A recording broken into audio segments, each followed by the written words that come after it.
A school bus filled with 26 children, all kidnapped and buried alive. This is the largest case of mass kidnapping in American history, the Chowchilla kidnapping. This is one of the most bizarre true crime cases. You're going to think that I'm telling you the plot of a movie. Ed Ray was the school bus driver that faithful day in California. 1976, he's driving his normal bus route. He's driving on a more rural stretch of land when he notices a white van stopped in the middle of the road, thinking that maybe they're experiencing some kind of car trouble. He pulls over to try and help them, and that's when two men get out of the van. They have nylon stockings over their heads, and they're carrying large weapons, and they start approaching the school bus. Ed has 26 children on his school bus, ranging in ages from 5 years old to 14 years old. And he's terrified if he makes one wrong move that these men are gonna open fire on all these children. So for the time being, he complies with whatever they say. The two men hijack the school bus and begin driving it away while a third kidnapper is following behind them in the white van. They drove to a secluded area, and that's when they loaded the 26 children and the school bus driver's Ed into two vans.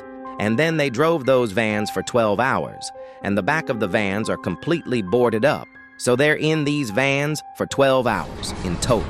Darkness, can you even imagine the fear and confusion? Ed is the only adult in the situation, trying his best to be responsible for 26 children, trying to keep them calm and keep them safe. And meanwhile, back home, dozens of parents are realizing that their children have not come home from school. The authorities find the school bus just abandoned in that secluded area, and now there's a massive panic. Everyone knew about this for miles. Could you even imagine 26 children and their bus driver just all vanishing into thin air? And the phone lines are being blown up with hundreds of calls. People are calling in with tips or theories. The media is calling. Concerned family members and community members are calling. The phones are ringing off the hook. Meanwhile, the children and Ed have been in the back of this van driving for 12 hours. They're taken over 100 miles away from home. And then the van stops, and the three men, they open the door, and they take Ed, and then they slam the door, and then a while later they go back and they take another child, and then slam the door, and then a bit later they go and take another child, they slam the door, and this continues. And the people, the children that are still left in the band, have no idea what's happening to their friends, or if they're even alive. Luckily, they were all alive. The three kidnappers took them all one by one, asked them what their names were, then made them remove what they were wearing, and then directed them to climb down into a hole that they had buried underground. The three kidnappers had buried a small moving van underground, and it was small, 27 feet long, and now there are 27 people in it. There were dirty mattresses on the ground, small amount of food and water, and then the kidnappers took one single roll of toilet paper, threw it down at them, and then told the 26 children and Ed that they would be back for them later, and then covered the hole with a manhole grate. I keep going back to how terrifying this situation would be for anyone, but this is happening to children as young as 5 years old, and then they hear dirt being thrown on top of that manhole cover. They are being buried alive 12 feet underground, and you're probably all wondering what kind of monsters are doing this. Well, you might be surprised to learn that these three kidnappers are all in their early 20s and extremely wealthy. For context, the ringleader in this mass kidnapping scheme, Fred Woods' family, made $80 million the year this happened in 1976, which would be almost $400 million in today's money. And Fred's accomplices were brothers named James and Richard Schoenfeld, and they also came from a wealthy family. But all three men were lazy and did not want to work and were being cut off from daddy's money.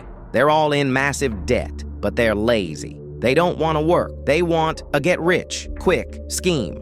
And that's how they came up with the idea to kidnap a school bus full of children so they could ask the state of California for a $5 million ransom for the children's safe return. And they planned this out for about 1.5 years, and after they buried the 26 children and Ed underground, they went back home to call the authorities and make the ransom demand. But remember, the phones are ringing off the hook with those hundreds of calls of tips and the media and concerned citizens. So their call for ransom demand could not go through. The three men decided that they were just going to try and call later, and in the meantime, they would take a little nap. You know, they had such a long day. They napped so long, in fact, that Ed and the 26 children had been buried underground for over 12 hours, and they were running out of air.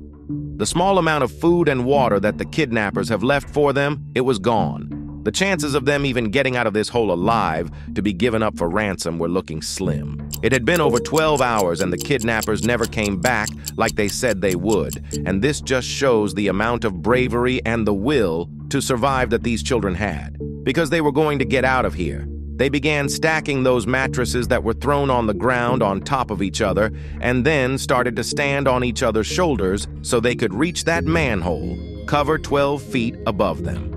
The oldest of the children was a 14-year-old boy named Michael Marshall, and he was able to kind of wiggle the manhole a little bit.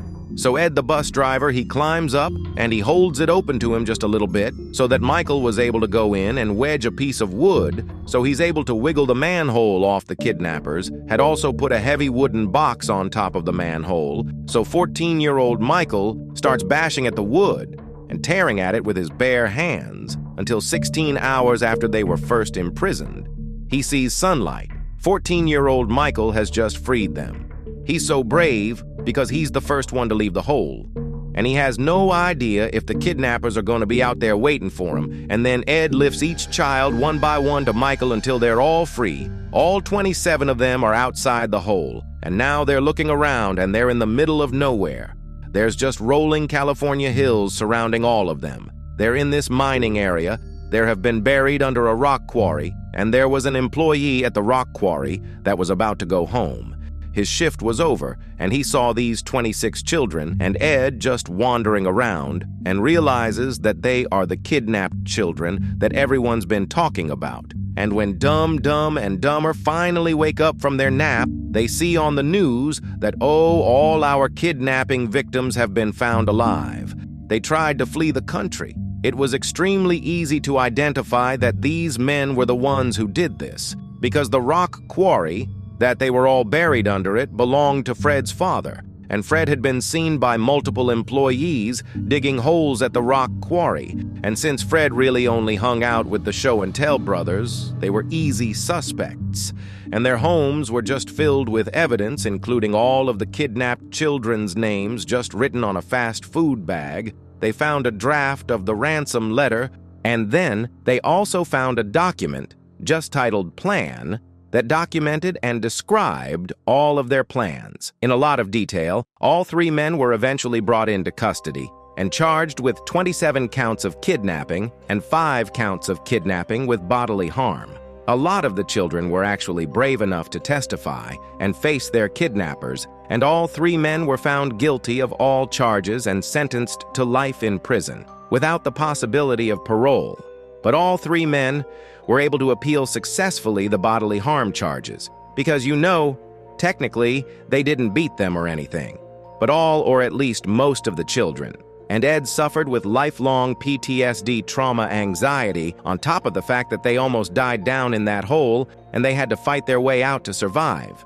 But the court system decided that they did not count as bodily harm enough, so their sentences were all reduced to life in prison with the possibility of parole. And today all men have been released on parole. Richard was released in 2012. James was released in 2015, and Fred was released pretty recently in 2022. I know you guys are going to have a lot of opinions. I have a lot of thoughts about this case if you guys are still with me, because I know this was a long one. I'm going to be reading all your guys' comments, replying to as many as I can. Let me know all your thoughts and opinions on this case. Thank you.